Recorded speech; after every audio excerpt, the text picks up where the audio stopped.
and welcome to Across the Omniverse, a podcast brought to you by Cinema Sangha. My name is Devin Faraci. I am one of the co-hosts of this program, joining me as he traditionally does. My name is Derek Faraci, and why can't people keep their willies out of holes? How are you, Devin? I'm doing all right. Summer has begun in Los Angeles. Yeah, summer is really kicking up. So I'm not looking forward to that. We're going to have a very town summer in the city. We're going to have a humid summer this year. Do you know why? No. Because the Pacific Ocean is warmer than it's ever been. There you go. So, yeah, and that's going to end up creating very awful humidity here, which we don't have, and I'm not ready for. Yeah, that was like maybe the best thing about living in LA. Mm-hmm. It was like no matter how hot it was never humid. Nice and dry, yeah. Yeah. Like 20% humidity is like crazy out here, but like it's going to be bad. Wow. So, yeah. Well, sorry. Did you watch the latest episode of The Boys? I did. Best episode of the series. Guess why? We can't say why because spoiler. I have been not super negative about this season most of the way. I've let them cook. That's been my thing. Let them cook, But now it's the penultimate episode. Next week's the finale. Oh, is next week the finale? Yeah. Oh. Yeah. But that's the thing. You couldn't tell from this episode, which feels like it's just the middle of a season. And I figured there were 3 more episodes. And they spent so much time setting up Vought Rising. Yeah. This season, just setting up a spinoff endlessly, that I think this final season has really suffered tremendously, especially as we get to the end. This episode in particular is like an hour and a half, and when I at one point looked to see how much time was left, and there was like 40 minutes left because I didn't realize it was such a long episode, and I was like, you could have done this in regular time. Like, there's nothing that important happening in this episode that makes it need to be this long. There's that whole bit in the beginning when Huey's like, "We've lost. What's the point?" And then Butcher gives his Spice Girls speech, but that doesn't go anywhere. And Huey, 2 minutes later, is like, "That's fine." That's one of my favorite parts of the episode because I liked it, but it didn't build to anything. Right. So I don't know. I mean, it just really, I think one of the reasons why I think it feels like it could be any episode of the season is because stuff happens with the Deep. But, we're so used to stuff happening one episode and then getting walked back to the next episode. Yeah. That would be very easy for next episode to just walk it right back, what happens to the Deep. And, I'm hopeful that it's going to land okay. But, some of this stuff, Starlight being confronted with how much everybody hates her personally, should have happened earlier in the season. Yes. This should have been part of the story. You know what I mean? Yeah. They just throw this in this episode. And, once again, the Homelander's God thing feels a little too close to reality. Just a little. Yeah. That's a problem, which, I mean, what are they, they couldn't have timed it this way on purpose. No, but so you can't blame them. I want to destroy the separation of church and state. And you're like, yeah, well, that's happening. What's happening? Yeah. And I don't think this is a spoiler. I would say this is not a spoiler.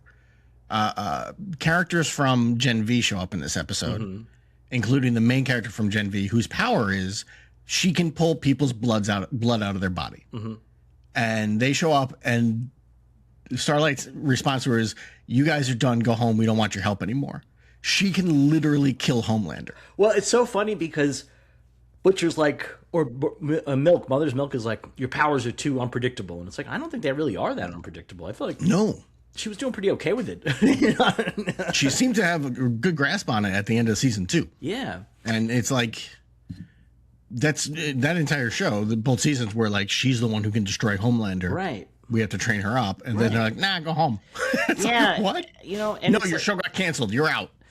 And the thing is, those characters should have been in this season too, because them joining the boys is a funny setup. There's an opportunity for fun conflict. for those fun two. generational differences. And Yeah, but also like the boys, the main boys characters, even like Yui, they're all so jaded now. Yeah. And then you throw these two kids in, right? Like, and then that's like you can have fun with that. Like, but no, they decided not to have fun with it. They just needed to do a ton of Vault Rising spin-off stuff. Yeah. And true to his nature, Soldier Boy once again reversed himself in this episode. That's all he does. That's all he does. I'm leaving. I'm not leaving. In fairness, they could not have cast a better actor for it, because on Supernatural, that's all Dean ever did was constantly say, like, I'm tired of this, Sam. We gotta stop this, Sam. I'm tired, Sam. Yeah. And then he was like, we got 7 more seasons to go, Sam. So he's really great at playing that kind of character. No, he's very good at it. I enjoy him. But it is very funny that it's just like endlessly Soldier Boy being like, I'm on your side. I'm not on your side. I'm on your side. I'm with you. I'm against you. I'm with you. He I'm against literally you. does it in the middle of a scene in this episode, which is pretty impressive. Yeah. Yeah. Yeah. All right. We got any news?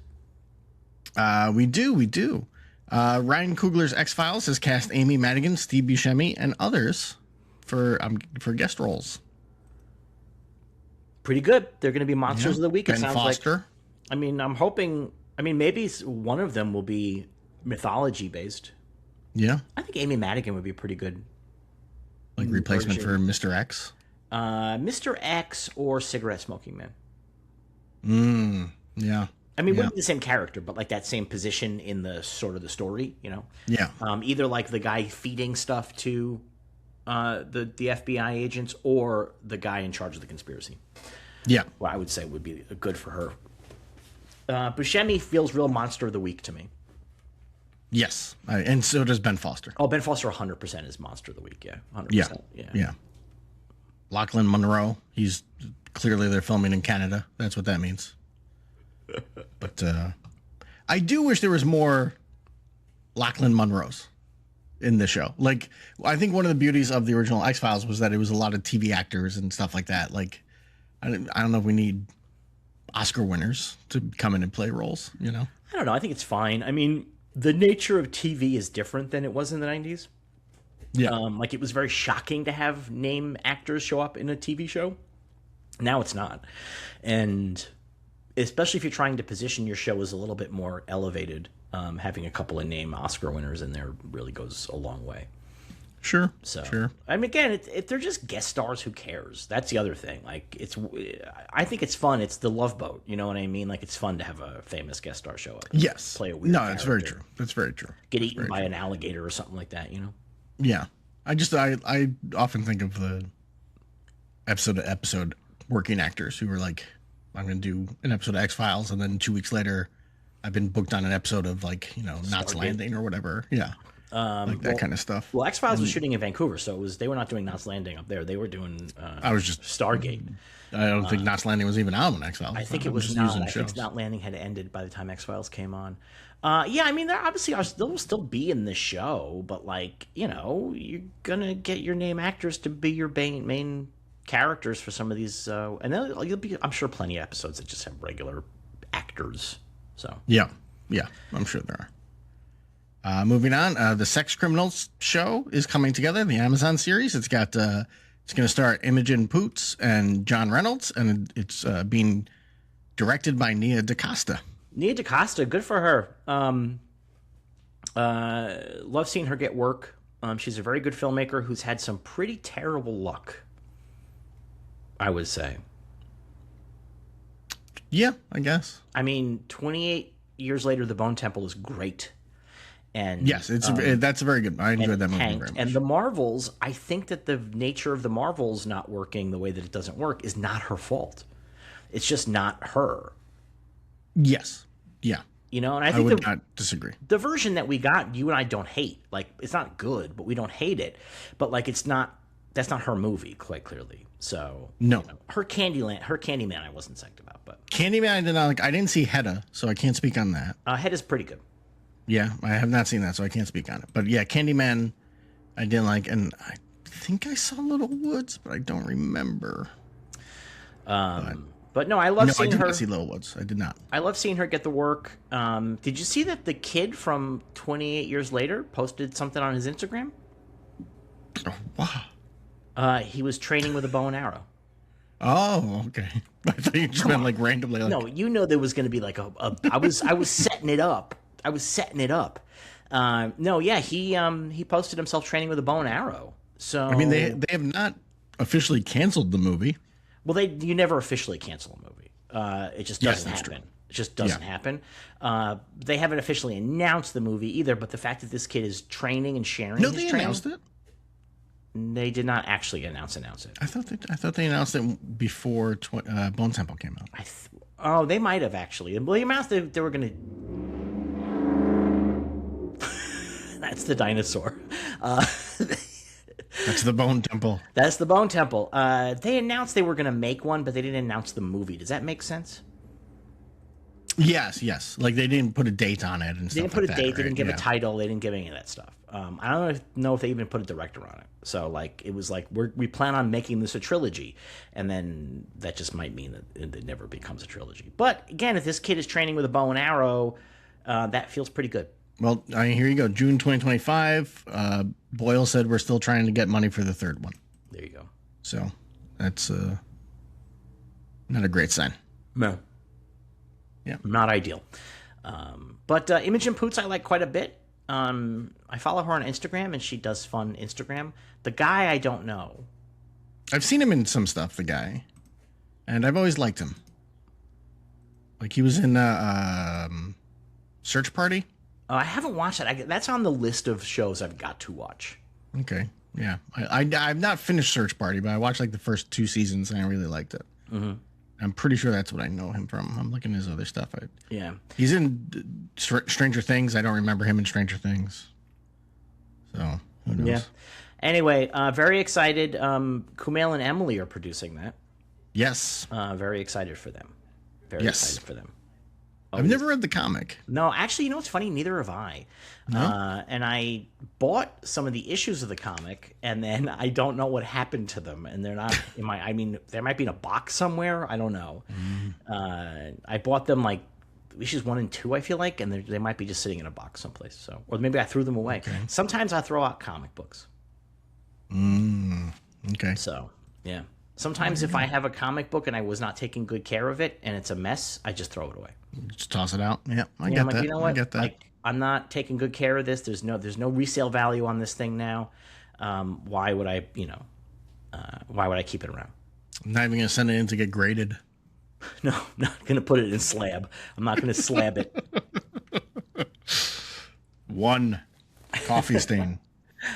What else we got? Vision Quest has an official premiere date of October 14th. So that's exciting. Very exciting. I believe I said on this show in the past that I knew it was going to happen this fall because it has to happen before Doomsday.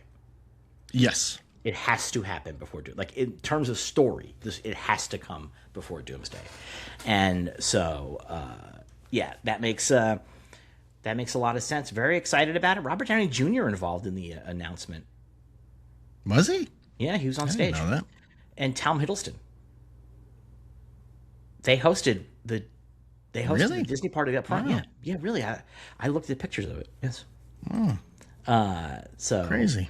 I mean, they're really putting the muscle behind Doomsday is what's happening. That's the deal. They're really probably not loving their early numbers and are blitzing is my guess.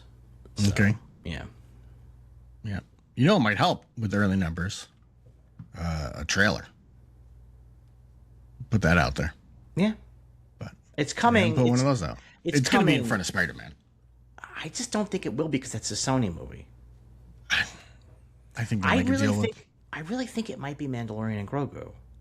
I mean, that's also very plausible. Because that adds butts and seats for the first weekend of Mandalorian and Grogu. The only reason I would say it's not is because usually by now there's word out on the street. People are like, hey, it's going to be coming in a week. Yeah, but I don't know. It's more than a week, and I don't know. Is it Mandalorian and Grogu next weekend? Today's the 13th. Is coming out the 22nd. That's 9 days. Oh, okay. I guess that is next weekend from now. It's It is Wednesday, next isn't it? weekend. Yeah. But I mean, they may not have. I don't know. We'll see. Well, I mean, I'm very curious where it ends up and what it looks like. They've been putting a ton of clips out lately, none of which I've been watching.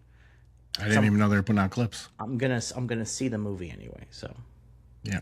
Oh, you mean a Mandalorian Grogu? yeah. Oh, okay. I thought you meant clips of Doomsday. No, we're talking about Mandalorian Grogu. Well, we were talking about Doomsday, and then Oh, were we? yes. All right, fair enough. All right, what else we got? People are very upset that Punisher, what was it called? One Last Kill? One More Kill, whatever it is. One Last Kill had sound issues when it first came out. It still has sound issues right now, I believe. I watched it again today. It sounded better. So, I don't know. You know what you had to do to fix it? Turn off your surround sound. You had to put your TV to just stereo. Okay, I did not do that. Yeah. So I could definitely understand it better. I could hear his a lot better. So the show, they fucked up the mix, and so the middle channel, which is where all the dialogue is, they put it in the back channel, which is the quietest channel, and then in the front they put all the music and the sound effects. And so, like, when I first started watching it, it was like really quiet and stuff, and then there was like some thing happened, like a car drove by or something, and it got real loud. I go, oh, okay, so the show is now going to make it louder. Like, that was supposed to be like the intense quiet of Frank whatever, and then no, this is I can't hear a fucking thing anybody's saying. Nope. It took them a little while to get captions up. It took them a minute to get subtitles up. Really? And yeah, I waited until the subtitles came up so I could watch it with the subtitles. I don't understand that. They really fucked this up in a crazy way. I mean, and as we're going to talk about in the recap, there's unfinished CGI in this. Yes. Yeah. Yeah. This, maybe I should save this for the recap, but this entire thing felt like nobody at Marvel wanted to make this. No, nobody wanted to make this except for John Bernthal. Yeah, and like Bernthal was like, I will not do Spider-Man unless I get to do this. I mean, it might be. That's how it feels like to me. It does feel like that. It might very well be that's the case. We'll talk more about that when we talk about the show itself. It's really embarrassing to put up a show with that kind of audio fuck up. Yeah, that's crazy. Yeah, I don't know how that happens. I don't know how you don't have the captions ready to go already. I mean, it was nuts. It took it took a couple of hours for the captions to be available to me. That's really unbelievable to me. I think it's not legal. Although actually it's streaming, so I guess anything's legal, right? But yeah, everything's legal in Jersey. Everything's legal in New Jersey, yes. So yeah, it's a disaster, this thing, and I wasn't sure it was me. I thought it was just my TV or something, and then I searched on Twitter, and because I went to Twitter for this, you got to go. Some things you got to go to Twitter for still, and stuff like this, like 10,000 people complaining about sound issues, that's going to be on Twitter. And so I searched Punisher sound, and yeah, sure enough, man, nothing but people complaining about it. Yeah, I thought my system was messed up. I was freaking out, and also like it seemed to be out of sync a little bit, and so like I didn't have that problem. The sync. Like maybe it was just because it was so low, the talking. I was like, is it out of sync? Like, why everything feels off? I don't know. It was all muddy. I don't know. It didn't make it any better. That's for sure. This needed all the help it could get, and this was not helping. This did not help. No. All right. What else we got? That's all I got for news. Oh boy, we got letters. We do. Alexander says, in the Watchmen episode, Devin revealed that he was friendly with Paul Greengrass when Greengrass was developing his Watchmen. How did that friendship come about, and did any other filmmakers ever contact Devin to ask him nerdy questions? Yeah, so Greengrass, I think I had gotten my hands on the Sam Hamm script, I think. Like the original Watchmen script, and I think I had written about that, and I knew Lloyd Levin, who was producer on Watchmen, produced some bazillion movies, very, very big time producer, and I knew Lloyd pretty well, and I think that I might have been connected through Lloyd. Greengrass granted me a very specific interview to talk about his version of Watchmen, when I think it had already died at that point, and it was sort of like, this is what I was working on. It was like an attempt to maybe bring it back, kind of. Sure. And then he invited me to the set of United 93, and then we kept in touch a little bit, but that was about it. I mean, we're not like close friends or anything like that. Like we did I'm published in United 93 script book, the interview I did with him on the set of United 93, which I did in a food court at the in New Jersey airport, where they were shooting. There you go. At Newark International Airport, they were shooting. I did not get to go on the set of the planes that they built. I just the boarding scenes is what I was there. You didn't get to go and be like, which one was Marky Mark's seat? No, I did not. So that I've had I've had filmmakers reach out to me with like opinions about things or asking my opinion about stuff, and I've had filmmakers reach out. I've given advice to filmmakers about stuff, some nerdy stuff. I've given advice to filmmakers on just their movies. I've been brought in early, very early in the screening process, like while they're still editing, to give my notes. I've done that with an Aronofsky film, and a couple other filmmakers. I don't want to like drop names is the thing.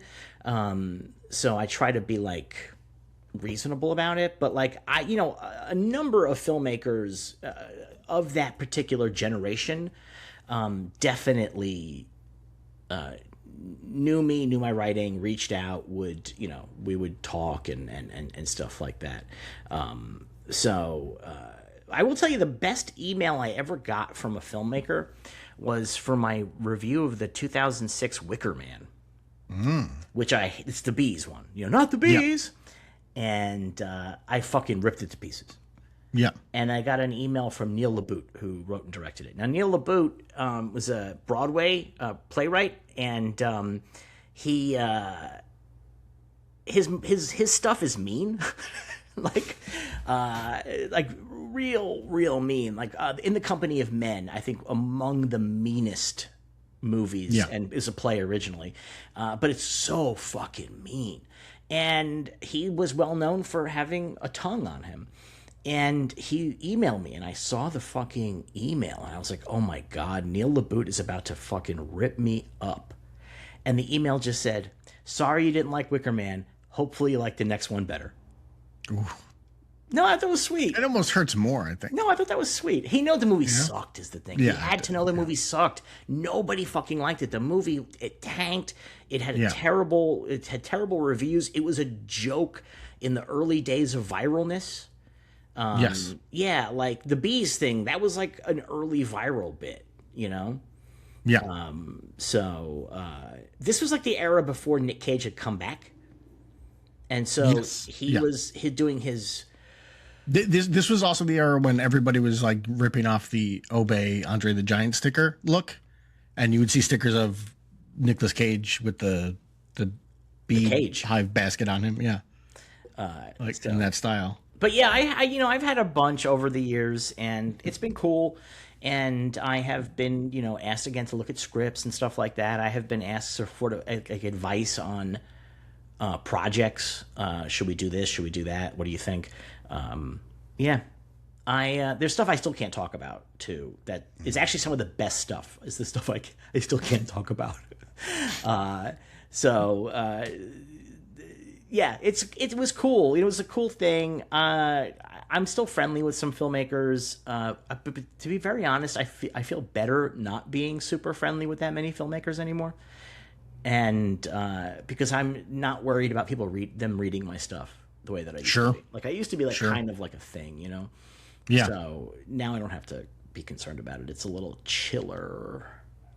There you go. What else we got?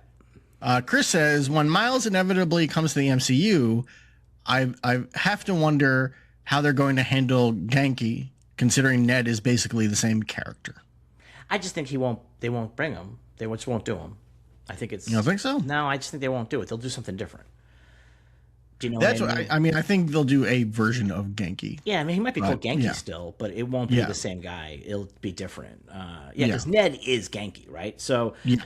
but they'll just switch it up. I mean, like, let's be really honest. Like, their version of NJ is not Mary Jane Watson that we know. Like, it's a different character in a lot of ways, and Yeah. she just has the same position in the story, but in many ways is a different character, and that's okay. It works out really well, and I like it quite a bit. So I assume it'd be the same thing, right? I mean, is that your guess too? That would be my guess. Yeah. Yeah. I would not even be overly surprised if they make it like a woman or like something like that. You know? Yeah. Mix it up a bit. Yeah, no, to bring a little bit of diversity to the cast. Yeah. Yeah, that would Maybe make a lot Gwen of sense. Stacy.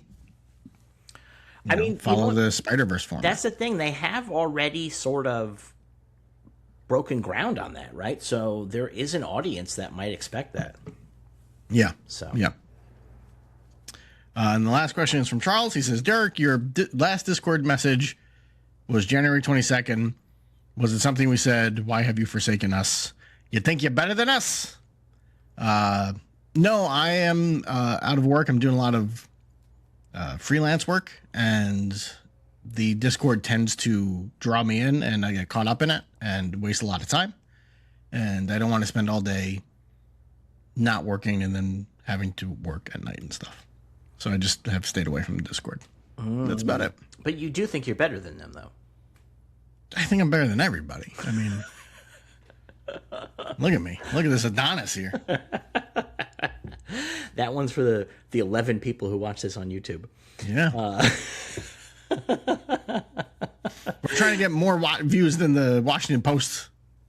So if you can help us out, we need about 500 is what it would take. 500 views will get us more views than the Washington Post. There we go.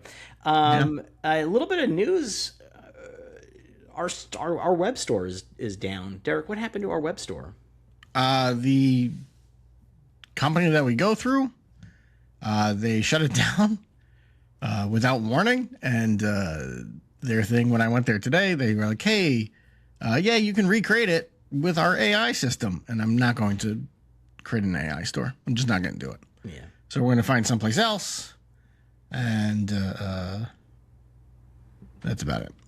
Yeah, so we've already begun looking at where the next store will live, and we have some options on the table, but it was very sudden. So we don't really promote the store enough, but maybe now if we get a new store, we'll promote it better. Maybe that'll kick our ass to actually do a little bit better.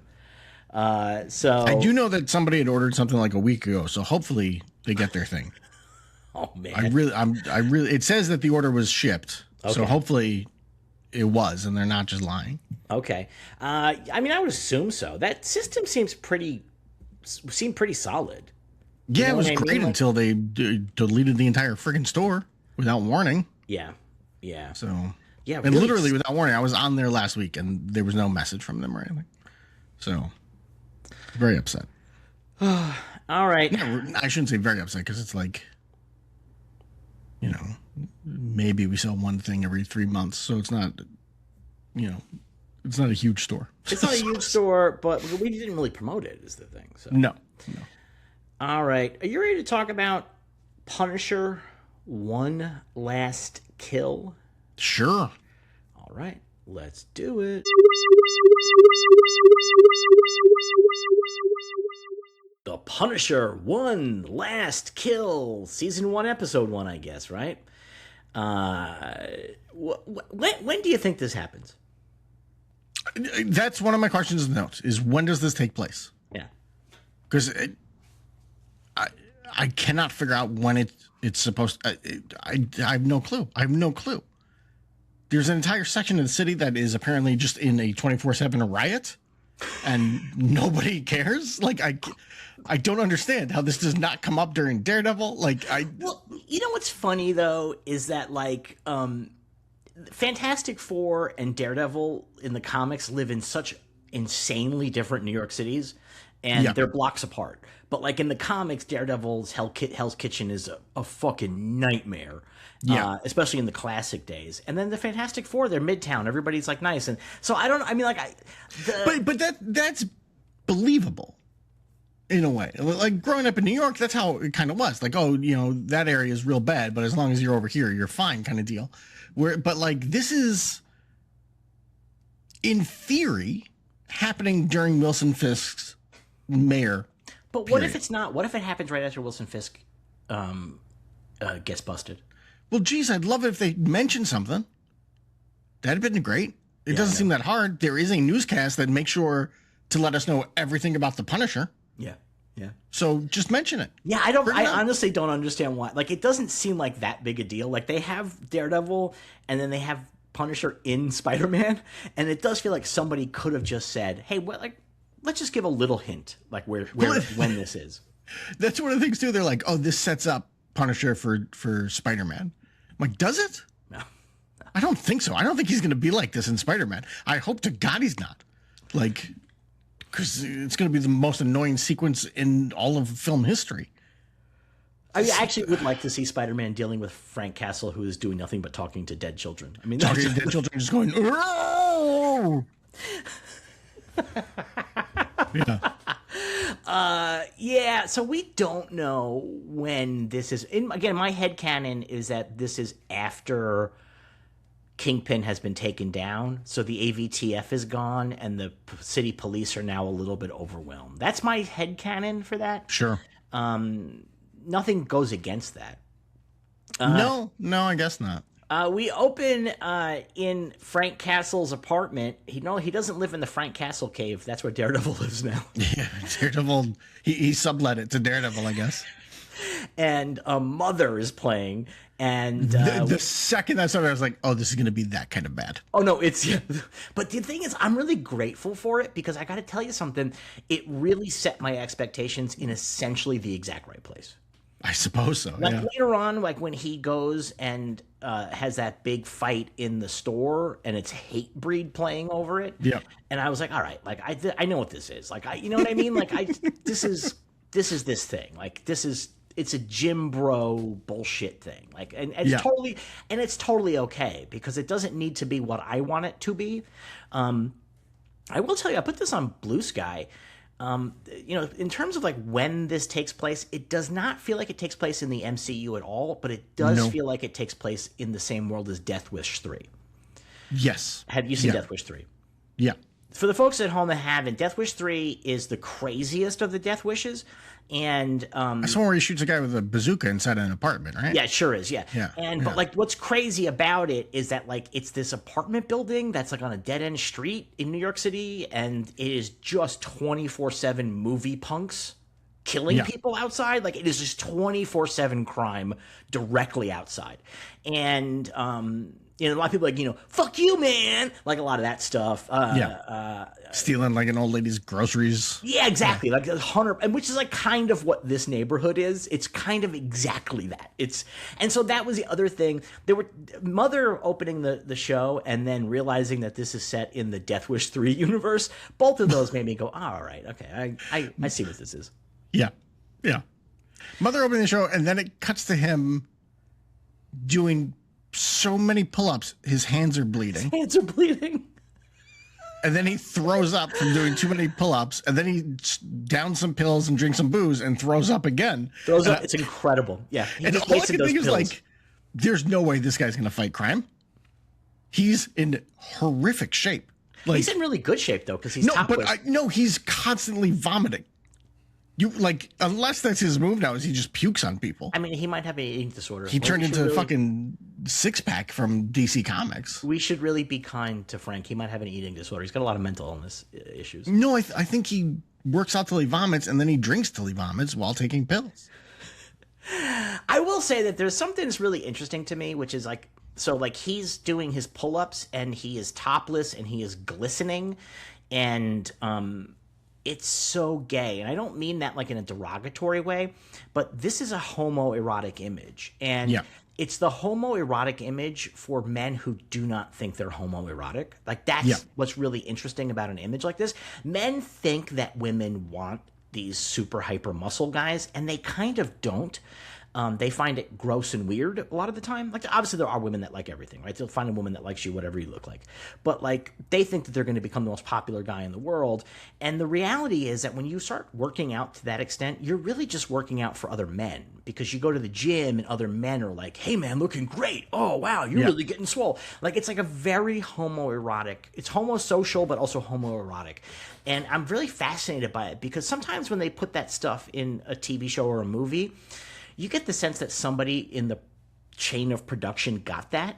This one, I did not get that feeling at all. And it's because it's John Bernthal and a bunch of PTSD vets made this. Like, there's like a real sense that like they just are putting their shit on screen unfiltered and maybe not fully aware of what it is they're saying and doing. This sequence, and also I'm pretty sure he's doing pull-ups wrong, because the pull-up bar is too close to the ceiling, so he can't get his head above the pull-up bar, which I'm pretty sure is what you're supposed to do. Well, he's just using a pipe. That's just a pipe on the ceiling. Just using a pipe on the ceiling, yeah. But the sequence... Why don't you show John Bernthal how to do a proper pull-up? Sure. When I was in grade school and we had to do pull-ups, I got out of it because I was too short and I couldn't reach the pull-up bar. So... Short kings win again. Yep. But this made me wonder, like, did he understand that his character in Wolf of Wall Street was comical? Or was he like, yeah, this guy's cool, he works out all day and his mom makes him dinner? Like, I think it's weird. I don't understand John Bernthal at all anymore. I thought I did at one point, but now I no longer do. And I don't know what he I haven't watched that Bear special I'm not that he going to wrote. watch that. I heard it's not good, but I'm kind of tempted though, just to see like what his thought process is there. Do you know what I mean? Like, I'm kind of now deeply interested in like what's going on in John Bernthal's head. I mean, based on watching this, which he also wrote, I imagine 80% of that Bear thing is just him and Eben Bacharach, whatever, Moss Bacharach, are just grunting at each other. That's 90% of this is just him grunting at things. I mean, to be very fair, about 75% of this is just action. Which, by the way, is another thing. Like, in terms of like, this is not good, but like in terms of being like a Punisher thing, the fact that it's about 75% action, I was like, well, that's probably the correct percentage. It is, yeah. But, I mean, the thing is, Punisher Warzone understood. Oh yeah. Punisher. That's the best Punisher. That's the best Punisher adaptation of them all. Yeah. And it's so crazy and over the top. Mm-hmm. And that's what I want. This where he's just constantly stabbing people in the neck. It's like, oh, all right, fine, I guess. I want to see him shooting guys with a rocket launcher there doing parkour. I want to see him blow off a guy's head with a shotgun an inch away from a baby. Like, and then the cop be like, Jesus, Frank. Like, that's what I want from my Punisher. So one of the posters on our Discord mentioned, he's a military man, and mentioned that basically this is 100% how an operator works. Like, this is totally correct. Like, this is 100% accurate. But the problem is, operators do not work in a way to be cinematic. They work in a way to kill people as quickly as possible. And so there's like, you kind of do have to add a little bit of flair to it. But yeah.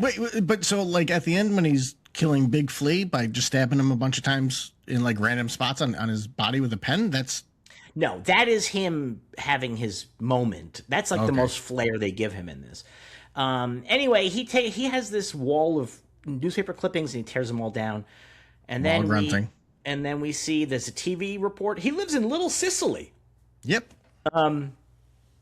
And we see a homeless guy. He's got a little dog. This is honestly, I mean, again, things that set the tone for me of like what I was expecting. This is top tier shit. This is Death Wish 3. Like, yeah, this is straight Death Wish 3. And here's a homeless guy who's telling people we don't see that they need to stop and calm down. Well, he's probably crazy, huh? No, he's talking like kids in the street or whatever. Because all around everyone is just chaos, right? I mean, that's the whole thing. And throughout this whole thing is Little Sicily's in chaos. Yeah. So, which is fun because you'll see like people like beating a guy and then like half a block away, just people just walking through the street. Well, there's a really great part that. where we follow Frank walking down the street, and there's just a guy beating a woman on the other side of the street. Like it's in soft focus. Like, I mean, again, there's parts of this that I truly that shot, that long shot of him walking down the street, and you see just all the chaos around him. I like that shot a lot. But the thing is that really I think that Bernthal and them think that this is cool, but it's cartoonish, and that's kind of what I. So that's the thing. This is not cartoonish in the same way that Warzone was cartoonish. It's cartoonish in its own Fox News way. Yes. In that this is what people in Ohio think New York City is like all the time. Yes. What's his name? The head of transportation who's always talking about Sean like Duffy's afraid to go on the subway. Subways are terrifying. Yeah. He watches this and thinks it's a documentary. This is a documentary about New York. So the homeless guy, he has his little dog, and then some hoodlums show up, and you know, in great comic book tradition, a multi-ethnic group of hoodlums. Yes. One of the great traditions in comic books where we truly see racial harmony is in comic book street gangs. Yes. Which also in 80s movie street gangs. In 80s movie street gangs, too. Yeah. So they steal the guy's dog, and the main guy, his name is Mickey, by the way. I could tell you that from the subtitles. Okay. He goes out into the street with the dog, and he throws the dog in front of a garbage truck. It's like so fucking funny, man. Like, it's so fucking funny. It's so over the top. It's like insanely over the top. Like, just in case you didn't know if you're supposed to not like this guy, he throws a dog in front of a garbage truck. Yeah. And also, and to make it very clear to you that the homeless guy is a Marine, he's wearing a Marine hat. Yes. And he's singing like the Marine anthem. Right? The Halls of Montezuma. So that you understand, hey, this guy's a Marine. Yeah. Just so you know. Yeah. So we go back to Frank's house, and Frank is having a hard time. And he's being visited by the ghosts of his old Marine buddies. Wait. Before we go to that, the scene with the old man or the homeless man and the dog, where they kill the dog, is also where we're introduced to Andre Royo, Bubbles, and his daughter, where he grabs his daughter and says, "Don't worry, they're just playing." It's like, no. She just watched him throw a dog in front of a car. I hope she understands it's not playing. Like, you can't say that to your daughter. Well, they're just playing. They're just playing. So we see him. He is he's having a hard time. He's being visited by the ghosts of his Marine buddies. I guess one of these ghosts is a guy from the Punisher TV show. Sure. By the way, this also. I was reading responses from people who did watch I watched like half of the first season of the Punisher TV show, and I was like out. I was like, no, this sucks. But so I was reading some responses, and the number one response from people who watched the Punisher Netflix show was they did this already two different seasons of this exact same story. Which that show was only 2 seasons. All right, I'm saying that's the thing. Like they already, like, this is 100% the exact same thing. So, but like the question is this supposed to be some kind of soft reboot? Like, are we like sort of semi-erasing that, or does Frank's whole deal that he continuously retires as the Punisher and then comes back? I do not know. I mean, it's kind of interesting because this might be the 3rd or 4th time that he does that. Yeah. In the MCU, like that's not even which like is impressive. In the comics, he does it all the time. You know what I mean? Yeah, he's a regular Ross Perot. He is yelling. He needs help. He cuts himself, and he says, "I think I need some help." And the ghost, I need some help. Yeah, and the ghosts are like, "Yeah, you probably need some help." So he leaves the house. He puts on a hoodie. The kid next door recognizes him. It looks like he knows. Does he know he's Frank Castle? I don't know if he knows he's Frank Castle. Or he's just like, there's that creepy guy who spends all day screaming in his apartment. And he's bleeding through his fucking shirt. And his mom is like, "Don't play with your ball in the hall." And he's like, the guy's blood is coming out of his shirt. Nobody like, man. So he goes to Bubbles' coffee shop, and again, so this is like really Fox News coded because in the coffee shop there's a homeless guy again who's like insane. He's psychotic. There's a mentally unwell homeless man with a pipe. Yes, who's yelling, and Bubbles is like, "Hey, get in line." I do like that. That's actually pretty good New York stuff. Actually, like if you're just like, "Hey, get in line, get in line, hey, buddy, you gotta wait for your coffee. Wait your turn, buddy." So Bubbles has to kick him out of the diner. We watch some of the And then they do Chekhov's pen, Yes. which I appreciate. Where he's Yes. like, "Where's my pen?" So we understand later there is a pen in the store. It's very important. So on the TV in the diner, we see a news report, and the news report is, "Hey, just in case you were wondering, everybody the Punisher hates is dead now." Previously on. Yeah. Which, by the way, again, is the ending of season 1. He kills everybody involved in the deaths of his kids and his wife. So this is... So does this take place between seasons 1 and 2? Nobody knows. Didn't they say that part of it takes place before Daredevil 1 and then part of it after? But it takes place in about 48 hours, so I don't know how that's possible. Like flashbacks, I guess? I guess. Yeah, maybe. He was off doing that when he remembers his son in the pool, that's clearly before Daredevil. Well, maybe when he's killing the Nucci's is during Daredevil season 2. I guess I have no idea. Nothing in the show addresses the idea that Frank got out of his little cage and helped no one else and then disappeared. Not a thing. Not a thing, yeah. So weird. So, yeah, the Nucci family is dead. By the way, I really want to say, the set dressing on this show is great. Oh, yeah, yeah. Like, they have... this is not a real place. This is like a real street in New York, but none of these businesses are real. No, yeah. But they look very legitimate. Real. Very legitimate. And yeah, I was very impressed by that. It looks like they just dropped a camera down in the middle of an actual neighborhood. Yeah. And again, it is actually in New York, but they just replaced, like, there's the Nucci restaurant on the block. You know, that doesn't exist. Little Sicily deli doesn't exist because there is no Little Sicily. That's made up. There's no Little Sicily. I did want to check though. I believe I have a theory that the Nucci restaurant is the same restaurant that's used in Been Caught Stealing, which they blow up in Been Caught Stealing, and in this it's all burnt up. I was I wonder if they just use the same spot. That very well could be. Yeah. So that's what we find out. We find out that the Punisher has killed everybody that he wanted to kill. It's all done. And then he goes walking home. And this is that long tracking shot down the street where, like, there's just, like, an old man gets beaten down to the ground behind him. There's a guy yelling, "They're coming to get us!" There's a guy cop car being chased out of the neighborhood. Sicily. Yeah, like, it is insane. It is insane. And I have seen some people say this is not real, that this is his head, but I don't think that's the case. I don't think so, because we just had a whole thing on the news of them being like, Little Sicily is in constant riot after the Nucci's were killed. Yeah. And there's a power vacuum and everyone's freaking out and blah, blah, blah. And then we see later on when everything's going on, there's people running around the streets everywhere. We just watched a bunch of guys take a guy's dog and throw it in front of a truck.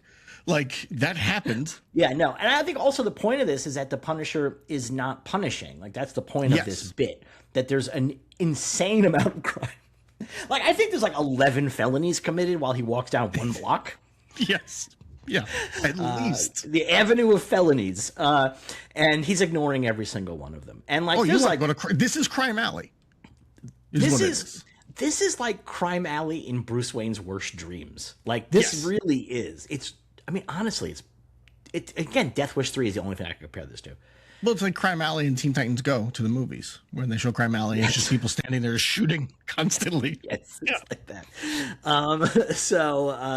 It's pretty bad. He goes home. While he walks, he has a PTSD. We hear him in the war. We don't know what war this is. I guess they're gonna. That war in that fictional country that they made up in the comics. I think it's Afghanistan it's gotta be but like as we get farther away, like I don't know if they're gonna move it up or not. I mean, he's aging in real time. He's aging in real time. Yeah. You know? He goes to the cemetery to visit the graves of his family, and he. Can we take a brief moment to discuss the items laid out in front of his wife's grave? Yes. Okay, I wrote them down. A single die. What appears to be a tipped over little saint statue. What appears to be empty bag of potato chips. A Zippo lighter, what I believe is an air sickness bag, and an empty bottle of booze. Yeah. And then they also all have like rosaries and shit hanging on the, the tombstones. Yeah. I actually. And also in the background they added in the Washington Monument for some reason. I don't know if you caught that. I don't know. That's just an obelisk of a. It's not actually there. Are you sure? Yes. It might have been. I was like, this thing is clearly very poorly like cut out. I wonder if they into a shot. I wonder if they edited it in to cover something else up. Maybe I don't know. That might, because they're in a real cemetery. That's. Yes. I'm pretty sure. It looked like it was CG'd in, like because it's kind of like. It might very well have been. I don't know. I didn't notice it. So yeah, he is there at the cemetery. I actually like all that junk around the graves because he puts a key down this time, and I like the idea that like every time he goes, he brings some piece of shit with him. He just leaves shit behind. That's the thing. I think, like, I don't know why he brought the key. Like, the key is like his Punisher key, right? That's the story. Well, it's the key. He put all of his guns in a bag and then put them in a safe, and the key opens that safe. Okay. Yeah. So he then sits there and he leans up against the tombstone. He's like, "I told you I would never quit. I told you never give up on you, but I'm fucking tired." And they puts a gun to his head. And I really wanted to pan over and there's like a funeral happening. There's just like another plot. There's somebody else standing there like visiting their family's grave. They're like,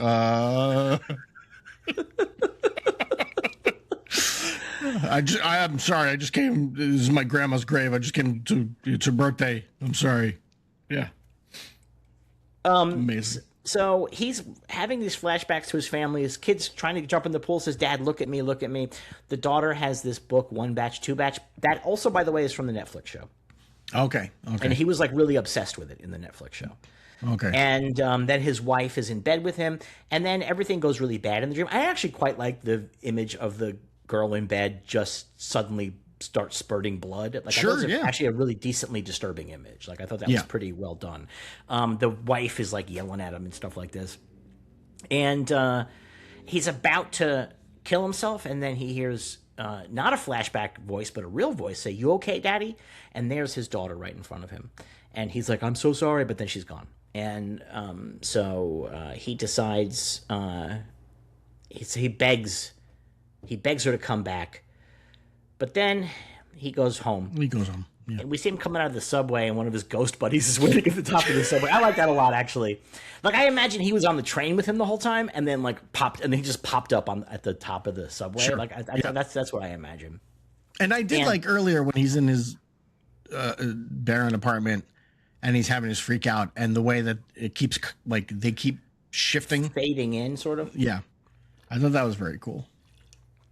Yeah, and there's actually stuff visually there's stuff I like in this. Yes. And there's there's elements I liked, and like for like a 45-minute thing, I was like, all right, sure, why not? That we disagree. And the ghost basically specifies, in case you have not been watching the program until now, he says, "What's your purpose now, Marine?" And so then when he's walking home, he walks to these school buses and he sees himself as the Punisher coming down. Yeah. And he's like, what did I do after I got out of the Kingpin's cage? Don't worry about it. And then he's like, wait, are you actually here? Because I don't know when this takes place. So maybe we're having like some kind of time loop thing. And then he ends up in the courtyard of his building, and somebody calls his name, and guess who it is? He finds out who's the boss, because it's Judith Light as Monucci. Yep. And she says, I need your help, Frank. You understand me. We had the loneliness of having lost everything. Like, it's with us. Nothing you do can ever fit. It's a hunger you can't shake." And then she starts telling about how her family got killed. And we do flashbacks to all of these. And again, like, in terms of like what this show does, the violence is pretty good. Like, I'm pretty like her husband getting shot in the head, falling into the pool, and then a very long shot of the blood just billowing out. Quite like that. There's like, the next one is her son, who is a cop, and we see him going down on a lady, and then Frank slits his throat and sprays blood all over her. There's like a whole essay to be written about the inherent misogyny of this. Sure. That I think is very interesting. I don't really necessarily want to get to deal with it, but like I think it's very interesting. Then we see her other son, who gets shot to death with a machine gun. All his boys, they all get shot to death. They're going into the Nucci's restaurant. And then she's my beautiful prince, Carlo. And she goes, he never touched those kids. Everybody was full of shit. And then what happened is Frank showed up they're in the limo, shoots the driver, pulls Carlo out, and curb crushes stomps him. his head with his foot. Yeah. It's so good. That's not even a curb stomp. That's just a straight fucking head crush. Yeah. That's really great. And she's like, but you forgot about me. You didn't realize that I was dangerous. Which, again, if we're going to talk about misogyny in this, because there's a reasonable amount of it, Frank's own misogyny has fucked him up here. Yep. Because he didn't kill her, because he didn't think he had to. Yep. And I think that's, like, again, like, if the show actually wanted to do something with that, I think it'd be really, the show does not. The show is no interest in doing anything. With her especially, they really just want her out of this program, and then. but here's the thing: they don't, because the obvious. Like, I was positive this is what was going to happen when she's like at 6:47, everyone in this city is gonna come kill you. Awesome premise, by the way. Awesome, great idea. I thought for sure he was gonna grab her and just snap her neck. And I was like, and then he does. He's just like, okay, cool. And then he just goes and like takes a nap. I don't like. It's so fucking weird. Like, why did he not kill her right there? Because I know why he didn't kill her right there. Oh, actually, there's no reason for him not to kill her right there. Because no, I'll tell you why he didn't kill her right there. Because clearly they're like, if this does really well, we can make a series and she'll be the bad guy. Yeah. I mean, in the comics, I think he feeds her to lions or something like that. I mean, that would have been really great. Yeah, something like that. Yeah.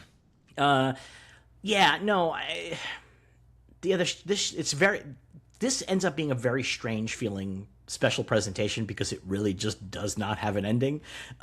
Any significance. No. But I love this premise. It was 6:47 p.m. that Frank killed her Carlo. She remembers it's like seared in her head because of the clock in the limo. And she says at 6:47, every single thug in this neighborhood, they all work for me and they're all going to come and they're going to kill you and they're going to kill everybody in their way to get to you. Again, this is a great premise. Sure. Yeah. Great premise. Yeah. For the story. He goes upstairs. She leaves. He goes upstairs, and then Karen Page shows up, and she is yelling at him a lot. Basically, like, you're a failure, you're a loser. And he's like, she says you didn't care about your family. Like, you kept signing up for more tours to keep away from your family. Right. Yeah. Which, again, an interesting concept that they don't explore past this. So here's the thing. I actually think that some of the PTSD stuff that Frank is dealing with in this is modestly realistic. And I think it's interesting. Once again, I just don't think they explore it in an interesting way. But Bernthal has boasted about how much he worked with vets to get this right. And I do believe that this is reasonably close. I think it's obviously over the top, but like, I'm sure it is, but I would hope that one of them would say to him, like, by the way, the answer to the trauma and the suicidal tendencies is not, I guess I'll murder 30 or 40 people. Like, that's where this just ends with. Is like, and now he's going to go on a kill spree. So here's the thing. That's an interesting thing, and I get the premise of that, but I do think there's a long history in entertainment and in movies of us getting a vicarious thrill from people who are in our situations visiting violence upon other people. Sure. And in fact, what that operates as is a release valve for our own intensity. And so on some level, I don't know if I can take that argument all the way down, because I don't think that this is telling PTSD vets to go kill people. I think that it's letting PTSD vets go, yeah, and then beat their wives or whatever, which is obviously not good. Yeah, I mean, and that's the thing. Like, in the beginning of this, he says, I think I need help. And this is something we discussed this, I believe, when I'm pretty sure we did Creed 3 as a Watchmen episode. I think we did. That I believe Creed 3 should have ended with Adonis going to therapy. Right. Like, have the fight, have him do all that, but it should end with him going to therapy. Punisher can't go to therapy, just like Batman can't go to therapy. Very true. Yes, with Punisher, it's a tougher spot to be in. But like, there should have been something more. Yeah, but again, it's a Batman thing. Like, Batman's whole deal is PTSD as well, right? Because he watched his parents die, and he's like, he's never lets that shit go. No. But he deals with that by breaking people's legs all the time, but he never actually gets the help that he needs. He never actually does the stuff that'll make him feel better. He breaks the people's legs, but he also uses his wealth to then, like, okay, once this guy's out of jail, let's give him a job at Wayne Industries, and hopefully we can help him clean up. Yeah, like, that's a later addition to the Batman mythos. Batman, as he originally was created, just breaks guys' legs. I mean, Batman is originally created, he was fighting giants and vampires. Like, it's a very different world. But I mean, like, it took a long time for them to get to the point where Bruce Wayne and Wayne Industries were like running all these, like, that's like the 60s or 70s. Sure, that's like but you literally know, 30 to 40 years into the character's life. Well, 20, but 20 years. The 70s is not 20 years. You said the 60s or 70s, so the 60s would be 20. But that's like the back half of the 60s, though. Right. It's post. Well, either way, post Batman the TV show. That's when they started making him serious again. Either way, I would say we've learned what you should tread lightly with stories like this, or at least give something more to it kind of feel to it, and this has no interest in doing that, and that's fine, I guess. It's just, again, I think it comes across real goofy at the end. I think the problem is boasting that you're doing this for the troops and the police. Yes. I think that's the part that's a problem. I think that like I love the genre of crazy vet was a big genre in the 80s. Great. Yeah. And I'm all about it. Like, I know it's problematic in a lot of ways, but I like a lot of problematic stuff. And so like I appreciate that element crazy of violence. it. I love crazy violence. But it's the PTSD vet violence. It's the post taxi driver thing, like where it's like Vietnam vets who have lost their minds. I love that stuff. I mean, like, First Blood actually did a better job of dealing with this in its original version, where Rambo killed himself. Yeah. Very, very heavy ending. But I mean, I don't need him to he can't get well. The Punisher can't get well. He's over. The minute he goes to therapy, he's over. You can't be the Punisher and be... No, he can't. I don't know what the answer to it. Perhaps part of the answer would be, going back to Punisher Warzone, if the violence is way over the top, then it feels less... So I think that the point of this story is once again telling a story they've told before on the Netflix show. Frank gives up being the Punisher. He has no reason to do anything anymore, and then he realizes that his reason is to be the Punisher to protect the innocent, not to get revenge. And that's where this ends. It's about protecting the innocent as opposed to getting revenge. And I mean, like, so that would be the argument of, like, that's how it's, like, take your anger and whatever and put it in a good place. I mean, obviously, shooting fucking guys on the street is not necessarily a good place, but he's the Punisher. He was not created to be a hero. I mean, like, he was an antagonist. Which is also, I think, very much a problem. I think Punisher works best when he is not a main character. Punisher works best when he's in somebody else's book and they think he's crazy. Yeah. No, I agree with that 100%. Well, there are really good Punisher runs. I mean, they definitely exist. No, there are very good Punisher stories and whatnot, but like one of the things I did like when he showed up in the original Daredevil Netflix show was he had like a real Jason Voorhees feel to him in like the first couple episodes where they'd be somewhere and all of a sudden the Punisher just shows up and starts murdering everybody and they're like, holy shit. Yeah. Like, I like that concept. Yeah. I don't like when we hang out with him all the time and he's like, I got to kill 90 people today. Otherwise my dead daughter's going to tell me I didn't do good enough for her. Well, you know what's funny? It's like, I'm so sick of the sad Punisher, but like even his ghosts are like, oh, this sad sack bullshit again. Enough with this shit already, buddy. Maybe it is a problem when in your story the ghost is like, hey, haven't we done this before? And apparently you've done it twice before. Yeah. So Karen yells at him and then he starts like breaking down. He's like, "You really here?" She goes, I'm really here for you. They hug and like they're about to kiss and then it turns out that she's not real. I think they banged in his show. So they had a romantic connection. I don't think they banged. Okay. And so they had a romantic connection. This actually, out of all of the Netflix stuff, that's the best addition to the lore that they've done. Sure. Yeah. Like that Karen Page, who's very attracted to Matt Murdock as Daredevil, is also very attracted to Frank Castle as Punisher. I think is really interesting and really cool. And I also think the actors work pretty well together. Yeah, I would say so. Yeah. So he is. She's now alone, and then he hears. She says, "What time is it?" He looks at the clock. He's like, "Oh shit, I forgot." Oh shit, I forgot that everybody's coming to kill me now. But just in case you didn't know, you hear from the hallway, "Get Frank! Where's Frank? Find Frank!" Which again, there's like a level of schlocky badness to some of this stuff that I just embrace. We missed the best line, which is from Manucci when she said, "I'm the one who's doing the punishing now." Yeah, I like that. I like that a lot. And Judith Light liked that one a lot. She really went on it. She really went for it with that one. Yeah. And he watches through his peephole as they start like knocking down the door across the hall, and he doesn't do anything. They go into that's where that little boy lives. They go and the bad guys go in there, and they again some of them look like 1980s.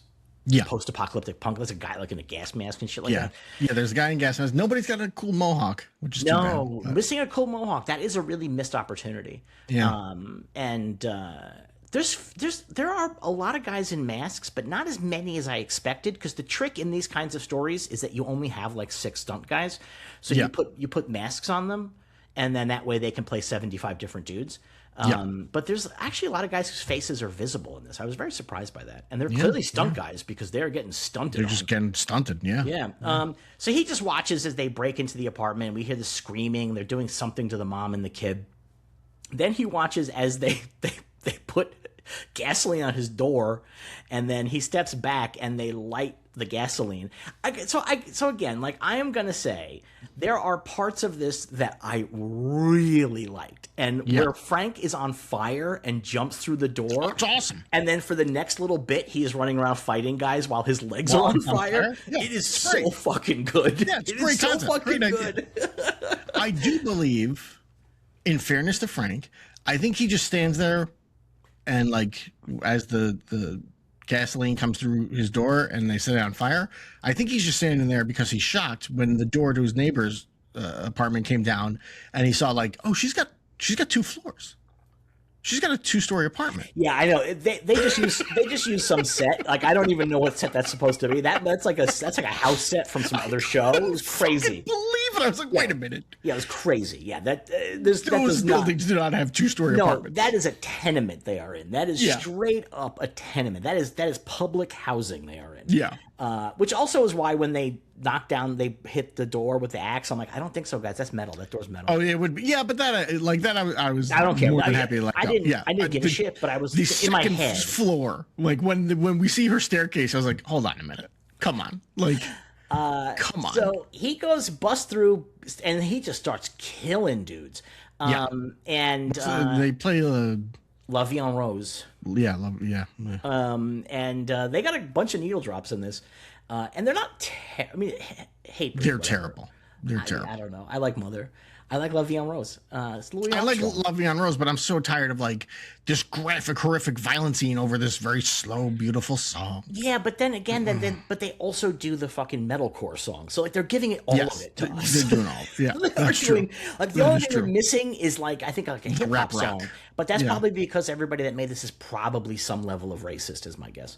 Like, it has the real vibe of made by. I think the director might not be. I don't know. Might be a person of color, but this is such a Fox News feeling thing, this whole show. I mean, this feels like a Chuck Norris movie. Like, this is definitely, again, like Death Wish. This is conservative revenge movies. This is, Well, you know what? There's a line in the new episode. Would it be like exploitation? Conservative exploitation? I don't know what you would call it. There's a line in the new episode of The Boys where they're shooting a TV show, and the hero who's fighting Starlighter, who's bringing in illegals across the border, is like, I'm not letting any transgender rapist immigrants into my country. And I'm actually surprised that that's not like a character in this, like the transgender rapist immigrant. I like the bit where the fake Starlighter is holding the baby, and she's like, look, another anchor baby, and the guy goes, God damn you, Starlighter. Really funny. That made me laugh really hard. The thing is, when that show works, it really works, Yeah. So he he kills these fucking guys. So he comes in. One of the things that I really like here is that he has no weapons, and he has to just get weapons as he goes. Yeah, which I do like that they set it up where he locked up all his weapons and he left the key at the graveyard. Like, that was good. That was a good set. Yeah, it's really fun. It's really, really fun. So he comes in. What? Also, like when the guy swings an axe, misses Frank, hits another guy in the chest, and then Frank hits that guy in the back of the head with a bat, and that guy goes down, and his face goes into the other side of the axe. I was like, that's really beautiful. That is really, the shit I want everywhere. Yeah, there's some good stuff like that in here. He ends up getting himself a shotgun. He moves his way through the hallways. He then starts going up the stairs. He blows up a fire extinguisher to buy him a little bit of time, and he keeps killing guys on the stairway, like, and some of them in very cool ways. He goes up to the roof, and he sees that shit is bad. Like, the whole apartment complex is under attack. They are just going all over the place, and I really liked this. So he sees what's going on. It's really bad, and he gets to the roof, and more guys show up and they start fighting him. What I really like about this is that, and this is how they did it. Like, I can't complain about it, but every time Frank runs out of ammo, he gets met by a wave of guys with axes and bats. Like, every single time he's out of ammo, no guy with guns comes around the corner. No. And also, everyone's method is just to run at him. Even if they have guns, they just run at him. Yeah, but that's what they do in every action movie. That's I know, but it's kind of funny when, like, you know, we're watching them come out of their spawn points and stuff. Yeah, definitely. You know, it's just kind of funny. I mean, it's very common though, especially in, like, martial arts movies. Like, everybody just kind of hangs around waiting for the next guy to get beat up before they before they tag in. So it's like, you know, it's in that grand tradition, I feel like. He is beating the shit out of these guys, but then he ends up getting tossed off the side of the roof. And man, I've got to say, this is the best part of the episode because it is a PS3. Like, it's like a pretty okay video game graphic, but it has, like, no texture and shit. Yeah. And he lands on, like, some kind of AC unit or something like that, or electric unit on the roof, the next roof down. And these things will often be like, these buildings will often have they'll have the structure, the stuff. I got no problem with that. Yeah. But it is so fake looking. It is crazy, horrible looking. Yeah, and it doesn't make sense to me. Why? Because we are at a point in time where you can do that as a real stunt and then do a face replacement, which would probably take less work. I mean, the and answer look much better. There's a couple of answers. One of which might be that they just didn't like how the stunt came out. It just didn't work, and so they had to so they're up against the wall, and they create this, and it's not good enough. Yeah. And I wouldn't be surprised. I mean, it might possible. Kevin Feige's like, I'm giving you $7. That's what you got to do. It's actually possible, like in a month, that this looks better. Sure. Remember on Mandalorian and Grogu when they had the guy with the jeans in the shot? Yes. And then he was gone. Yeah, which is too bad. It is too bad. Yeah, but you need that stuff. But yeah, and he sees Mon Nucci downstairs. Yeah, she's just looking like I know, because that means her and her, like, bodyguard right hand man were like, they're going back to their car. And she's like, wait, let's stand here and just look up. Maybe Frank will look down, and it worked out. Yeah. He then falls off the roof, man, and that's a stunt. Well, when he falls off the fucking school buses onto the ground, they might be like removing cables or padding or whatever, but that's a stunt. Real good. Yeah. And that was a bit I liked too, where because he falls again, and he's on like there's like a scaffolding that he falls onto. Yeah. And then one of the guys grabs another guy and throws him off the side, so he'll fall on Frank on the scaffolding, and it cuts to a shot of Frank, and he's like, "Oh, yeah, it's really good." Yeah. I was like, "That's good. I like we need that." More of that. Yeah. One thing I will say. So again, like in this, there's some things that Frank does that are really interesting as he goes through, because he doesn't have a weapon, so he has to keep picking up weapons. And one of the things that he does is that every time he picks up a weapon, he checks his clip. Yes. I thought that was really cool, because you don't want to be like coming around a corner and then just it's dry. And I thought that was really, really cool. And like it seemed like he worked heavily with vets. So this I think is really how you would do it. And I thought that he isn't just throwing his gun at guys when it's empty. You know what I mean? Like, no. Yeah. So I really liked some of that stuff quite a bit. Like, because there's like a whole walkway sequence where he's just like fucking killing guys. Yeah, he's just walking, killing one guy, picks up another gun. Yeah. I quite enjoyed that. So he sees Monucci, and he goes out into the street. Fucking everything is popping off in the street. Like the whole neighborhood is like in even more chaos, believe it or not. And he sees Monucci getting put into her limo, and then he hears from behind him, "Dad, Dad," which we know he's got an issue with that. He turns around, and there's Bubbles. What? How much time passes in this sequence, do you think? Well, he's standing there? While he's standing there. I mean, honestly, probably like a second or two. I think longer, because Monucci is in a wheelchair and is all of a sudden in the back of the limo, and that wheelchair has been put into the trunk. I know, but I think it's not supposed to be that long. No, but it just made me laugh. No, watching really, it. no, I was like, did you stand there for 10 minutes? What's going on? So also the thing I like too is that Bernthal, when he's running around with the automatic weapon, he's doing 3 shots most of his bursts of 3, which I like too. That's very realistic. I know that as a military guy. And but so he hears this, he sees that Bubbles is getting his shit beat out of him by a bunch of guys, and that they're going after the daughter, Charlie, the daughter from the diner. And so now he sees Monucci, he has this kid behind him, he doesn't know what to do. And then all of a sudden a hate breed kicks in, and he's got to go fight. And luckily, Hatebreed's lyrics tell him what to do. So stand up for what's right. Yeah, I mean, like, okay. But again, there's like it's a meathead show. It's like such a meathead show, so because it's all about like the sacrifice of the real man, like all that kind of stuff. Doing what's right, being there for your family. Yeah. Make sure you dye your beard black. So he goes stomping back, and he goes and busts into the diner. And man, he comes in and just fucks these guys up while the little girl is screaming in the corner. Screaming for the next 5 minutes of the scene. Which is realistic, I imagine. I like it quite a bit. What's funny is that they then soften it later on by having her give him a flower.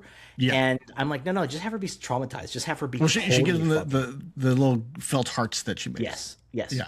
But just have her be traumatized, man. Like, just have her be fucking traumatized. Like, don't have her like, thanks, Mr. Punisher. I'm standing in a pool of 6 men's blood right now. You really can only stop them with a good guy with a gun or a pen in this case, or a pen, or a bat, or an axe, or his fists. So he really fucks these guys up. There's some more good kills here. Nothing amazing, but like there's one really amazing kill actually. Which one is that? There's a guy that he pushes a rack of like pies into, and then the guy just falls down dead. I guess because it just shows like his face, like and then we never see him again. He was like, diabetic. I guess so. Yeah. I was like, what happened to that guy? He was diabetic. Yeah, it's pretty bad. Pretty rough way to go, man. Killed by pies. Well, he's like me, and if he sees like a sweet, he's like, well, I got to eat it. I got no choice. Yeah. So he's like fucking going. He's slashing throats. I like when he hits the guy with the coffee pot, and the coffee pot explodes. Yes. And I got to give Bernthal some credit. He is fighting. Yes. Like, this is him. Like, it's not face replacement. This is him. Yeah. And that takes like real dedication to be able to do this stuff. Again, he's a guy who thinks that he's a tough guy. He thinks he's a military guy. So he's probably learning this shit day and night. He's learning it. And it's interesting because a lot of times when actors do it themselves, you can tell the speed is off. Yeah. He moves very quickly. He's real fast on this. He seems to work really well with the stunt team. Yeah. Kind of not unlike Keanu Reeves did back before. He was like 80 and still making John Wick's movies, and now he moves too slow, and it's like, this is kind of annoying.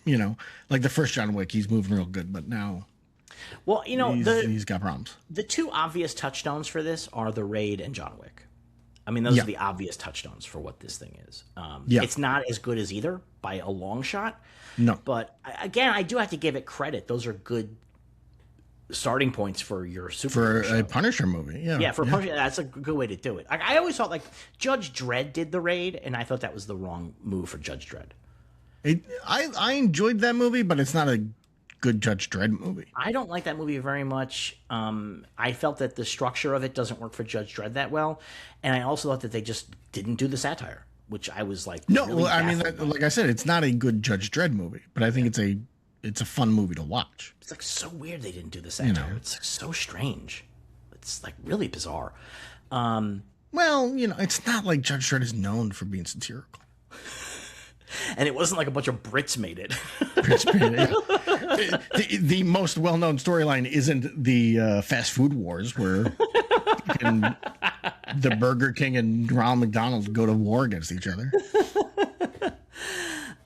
He thinks he's got it all done, but then a giant tattooed guy busts in, big flea. Yep. And they fight. And he's wearing a chain around his neck, which gives Frank just the purchase he needs to stab him 100 times with a pen. Yeah. And then to finally just drive the pen up underneath his chin. Here's my problem with this. Yeah. And this is not the kind of thing they were making, I guess, whatever, blah, blah, blah, blah, blah. This guy is covered in tattoos. How do you not have Frank Castle say, looks like you need a little more ink as he's stabbing him with the pen? Yeah. Come on. Come on. No, it's right there. I mean, Punisher is traditionally not a super quippy guy, but this Punisher is the least quippy of all the Punishers. This Punisher just growls at everything. He just growls and grunts and moans. There's a couple of parts where he's like yelling while he's fighting, and I was like, boy, you think him and Daredevil have just yell-offs? They just go, well, I wondered if, because I don't remember Daredevil yelling in the Netflix show. But maybe I'm wrong. Maybe I'm just misremembering. And it made me wonder if, was Barenthal doing this when he showed up on Daredevil and then he was doing it on his own show? And Charlie Cox was like, oh, that's cool. I'm going to do that. That's cool. I like that. I'm going to do that. Yeah. I'm going to do that. I don't know. So now that last guy is dead. Charlie is saved. And Bubbles comes in and is sobbing. Thank you so much. You saved my daughter. They're like, let's get you to a hospital. He goes, no. And Charlie gives him that. I think it's a flower. I don't think it's a heart. I think it's a flower. No, because she's cutting the little felt hearts in the beginning. No, but the thing is, it has a stem on it, so I don't know. No, it's got sewing on it, doesn't it? No, I think it had sewing on it. I think it's a flower. Right. And so Frank goes back to the cemetery and goes to the graves again, and he does a thing I don't really understand. And he knocks all the stuff off the grave. I don't understand why he did that. I honestly don't get it. I think it's to signify a new day. Hey, I'm starting fresh. Because I'm going to take everything off your graves and then put this one thing on it that I just got from the girl. Floor. Yeah. I can't explain it. I don't know what you want from me. I didn't write this.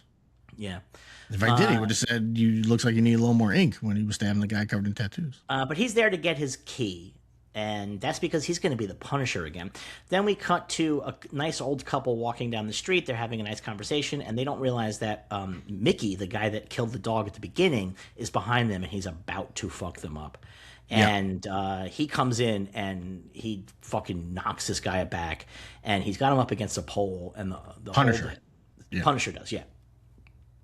No, but you just kept saying he. So. Oh, yeah, okay.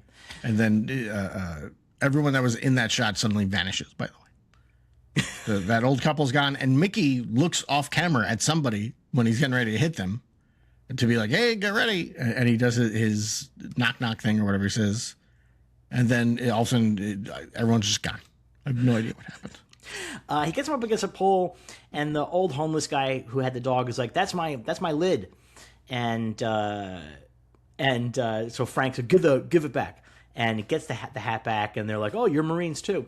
And then Frank drops the guy to the ground, and he's gonna go. And then the old man is like, that's not the only thing he stole from me. And he doesn't specify that it was a dog that he killed. He just it could have been cigarettes. That would have been amazing. Punisher kills the guy. He's like, he took my shoes. But he knocks the guy over, and then he points his gun right at the camera and shoots the guy.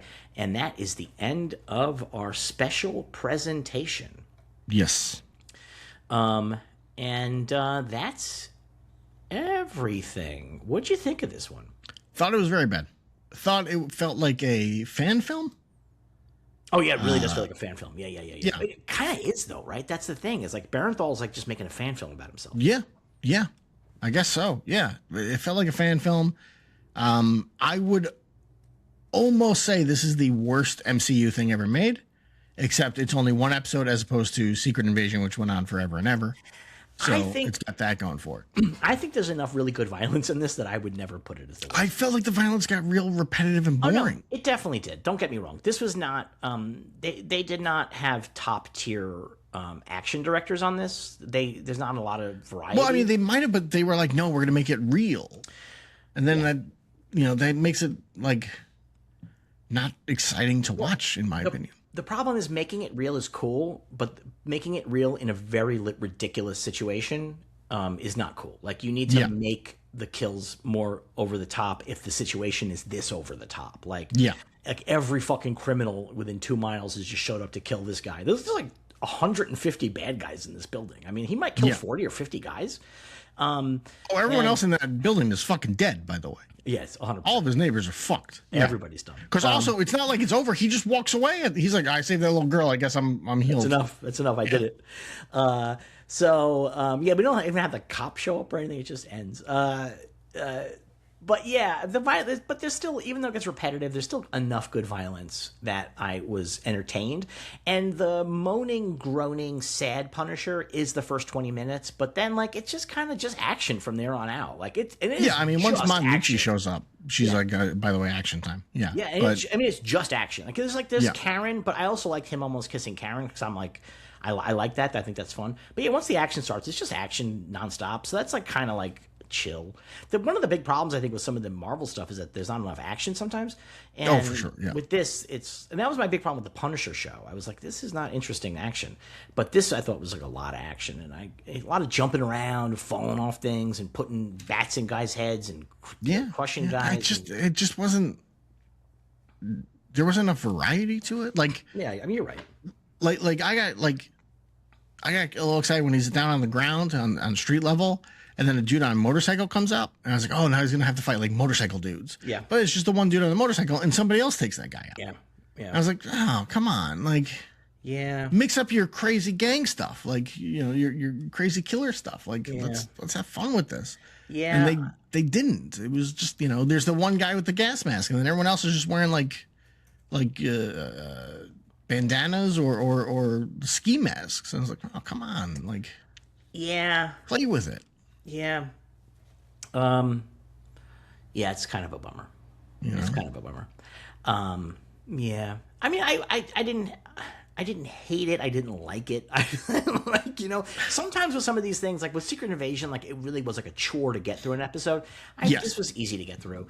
And I did not at the end, like if there's 3 or 4 times in a thing where I go, oh, when a guy gets killed, that's it. I'm an easy right when it comes to I mean, I would put this on level of like the Sony Spider-Man universe stuff, where it's just like, it feels like they made it because they're like, we got the property, let's do it. Like, there's nothing coming from this. It doesn't connect to anything. And that is one of the weirdest pieces of it. Yeah. Is like, I just don't understand where, like, and I don't need everything in the MCU to be like, okay, this takes place, a week after this and 2 days after that or whatever. But like, to air this the week after Daredevil ends and be like, oh, this is coming off of Daredevil and send them up for Spider-Man. And it doesn't feel like that at all. Like, it doesn't feel like it's in the same universe. Yeah, but I feel like the setting up for Spider-Man, I think it's nonsense. I think it's just a thing that they were told to say at press. Sure. I mean, that's 100% what you always say for everything. Yeah. Yeah. You always just say, oh, yeah, we're doing it. Yeah, that's the deal. Yeah. But where does this fall? I don't understand. I just don't. Because it seems like you could easily make this where it's him fighting the AVTF, and that'd be interesting, I think. Yeah. But I don't think Bernthal wanted to do that, though. No. I don't think. I mean, Bernthal just, again, it's Fox News stuff, so he wanted to have the Punisher. I mean, which is, by the way, is classic Punisher shit. I can't complain that much about that. Sure. Just him plowing through fucking just endless hoods is like all right. I do wish that they had like 1 or 2 like colorful guys, like guys that were like related to the comics or something like that. Yeah. Since I don't know what they're going to do with Punisher moving forward, I don't know if there's going to be more Punisher shit or not. There's got to be like 1 or 2 weird Punisher characters they could have had as like boss level guys. That's the one thing that we needed, like boss level guys in the fight. Yeah. The Raid got that. And I think that, but yeah. What if in Spider-Man Brand New Day, Mr. Charles shows up and he just puts Punisher on a plane and flies away with him? And that's from now on what Marvel does with every character they don't want to deal with anymore. They just have Mr. Charles show up and take him on a plane. Do you know what's funny? The guy who plays Bullseye in Daredevil gave an interview where he said that he feels the character of Bullseye in the comics is a little thin and he wouldn't be interested in playing that version of the character. And I'm like, buddy, have you watched your own shit? Like, this is not a dynamic character. Everyone at Daredevil, whenever they talk about the show or the comics, I'm like, why are you doing this? You don't seem to like any of this stuff. Because it was for money. I mean, that's honestly... No, it was for money, but now like Charlie Cox is like, yeah, you know, we're doing it the way it always should have been done. And it's like, no, you're doing a very bad job. You're not doing it like this. You don't understand who these characters are. Like, this is crazy to me. Yeah, but you know the thing is, he's doing it. He means like in a Netflix way. That's what he means by that. That's what he's talking about. He was reassuring the Netflix fans that we're getting back to that this is going to be bad again. But he's still talking about it now afterwards. Charlie Cox. Well, they're doing season 3. He continues to say this. But like to sit there and be like, oh, the bank episode is terrible. Like, yeah, but that's just like, I mean, like that just means he doesn't understand what's good. I mean, that's not uncommon. You know what I mean? Like, but also, don't shit on your own show like that. I think that that's him speaking directly to the fans because the fans dislike the bank episode. He's directly speaking to them and saying, the stuff you did not like, we're not going to deal with. The problem is the show still had half the viewership in the second season than it did in the first. So I think we're only going to get one more season of this program. Oh, well. If I had to guess. Still insane that at the end of the day, there's going to be 6 seasons of Daredevil. That is crazy to me. That's almost as crazy as like that there's like 8 seasons of a Green Arrow show. It's like, what the fuck happened in this world? This is weird. What a weird time we live in. Yeah, it really got weird there for a minute. Yeah. All right, our next new show is going to be Spider Noir. They're dropping the whole thing on one day. Yes. So we're going to probably cut it up into 2 episodes, I'm guessing. Well, I guess we'll see when we watch it. I don't know how many episodes there are. I don't know how long they are. That's a good question. I don't know either. I don't actually know the answer to either of those questions. But we have some time to figure this out because it is not debuting until the 27th. What are we doing next week? I don't know. I'll figure it. Probably a comic. I don't know. Like there's not. All right, we're gonna spring something on you guys. I thought that we were gonna take a bye week and then do Spider Noir, but Spider Noir is farther away than I thought it was going to be. So maybe it's 8 episodes. Okay. So are they an hour each? I don't know. It doesn't say here. Okay. So yeah, we will let you. I'll send out a little blast on the Patreon. That, by the way, if you're listening to the free version of this, is a good reason to join the Patreon. Get updated on all kinds of stuff, and you can find that at patreon.com/cinemasangha SANGHA. I would ask you where they could buy merch, but they can't. Nope. No merch. TBD. All right. We will see you guys again next week. Until then, may you be happy, may you be healthy, may you be safe, may you be well, and we will see you somewhere across the Omniverse.